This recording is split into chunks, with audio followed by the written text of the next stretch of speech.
سنسان راستے اور وہ راز جو کبھی ظاہر نہیں ہوتے۔ ہر کہانی صرف کہانی نہیں ہوتی، کچھ واقعات ایسے بھی ہوتے ہیں جو زندگی بھر کا خوف بن جاتے ہیں۔ میرا نام فہد نعیم ہے اور میرا تعلق راولپنڈی سے ہے۔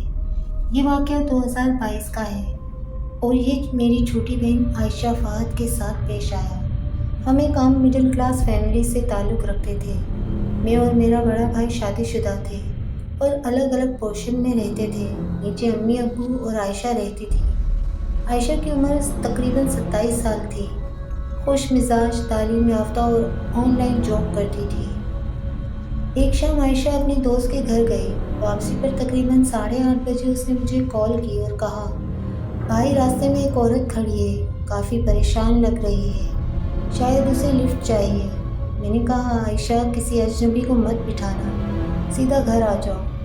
اس نے صرف ٹھیک ہے کہا، مگر بعد میں ہمیں معلوم ہوا کہ وہ عورت گاڑی میں بیٹھ چکی تھی۔ عائشہ نے بتایا کہ وہ عورت مکمل سیاہ عبایا میں تھی، چہرہ آدھا نقاب سے ڈھکا ہوا۔ پورا راستہ خاموش رہی۔ گھر سے 2 گلیاں پہلے اس نے گاڑی رکوا دی اور اترتے ہوئے صرف ایک جملہ کہا، میں جلد ملوں گی۔ اس رات عائشہ غیر معمولی طور پر خاموش تھی، نہ ہنسی نہ باتیں، سیدھا اپنے کمرے میں جا کر دروازہ بند کر لیا۔ اگلی صبح اس کی آنکھوں کے نیچے گہرے سیاہ حلقے تھے۔ وہ کہنے لگی، امی وہ عورت کمرے میں کھڑی تھی۔ ہم نے سمجھا شاید وہم ہو، مگر اگلے چند دنوں میں حالت بدل گئی۔ وہ رات کو جاگتی رہتی، کہتی کوئی اس کے کان میں سرگوشی کرتا ہے، کبھی اچانک ہنسنے لگتی، کبھی رونے لگتی، کمرے میں چیزیں گرنے کی آوازیں آتی۔ ایک دن میری بیوی نے دیکھا کہ عائشہ آئینے کے سامنے کھڑی خود سے باتیں کر رہی ہے، مگر اس کی آواز مختلف تھی، جیسے کوئی اور بول رہا ہو۔ ایک رات تقریباً 2 بجے مجھے چھت پر قدموں کی آواز سنائی دی۔ میں باہر نکلا تو دیکھا کہ عائشہ دیوار کے کنارے بیٹھی ہے، بال کھلے ہوئے ہیں اور نیچے سڑک کو گھور رہی ہے۔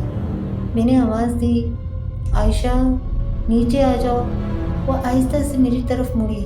اس کی آنکھیں عجیب طور پر سفید لگ رہی تھیں۔ اس نے دھیمی سی آواز میں کہا، وہ نیچے کھڑی ہے، مجھے بلا رہی ہے۔ نیچے سڑک سنسان تھی۔ کچھ ہی دنوں میں عائشہ کی صحت گرنے لگی، کھانا چھوڑ دیا، جسم کمزور ہوتا گیا۔ ڈاکٹرز کو کوئی واضح بیماری سمجھ نہ آئی۔ وہ بار بار ایک ہی بات کہتی، وہ کہتی ہے میں اس کے ساتھ چلوں، ورنہ وہ سب کو نقصان پہنچائے گی۔ ہم نے روحانی علاج بھی کروایا، دم درود بھی، مگر افاقہ نہ ہوا۔ ایک رات عائشہ کو شدید بخار ہوا، اسے اسپتال لے جایا گیا۔ وہ مسلسل کلمہ پڑھ رہی تھی۔ اچانک اس نے امی کا ہاتھ مضبوطی سے پکڑا اور کہا، وہ کمرے کے کونے میں کھڑی ہے، آج مجھے وہ لے جائے گی۔ ہم سب کمرے میں تھے مگر ہمیں کچھ نظر نہیں آیا۔ فجر کی اذان شروع ہوئی اور اذان مکمل ہونے سے پہلے عائشہ کی سانس رک گئی۔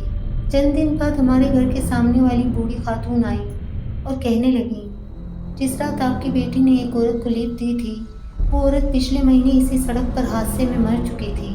ہم سن کر سن رہ گئے۔ اس کے بعد ہمارے گھر میں کبھی کوئی غیر معمولی واقعہ نہیں ہوا، مگر آج بھی جب رات کو اس گلی سے گزرتا ہوں، مجھے لگتا ہے کوئی سیاہ عبائے میں کھڑا مجھے دیکھ رہا ہے۔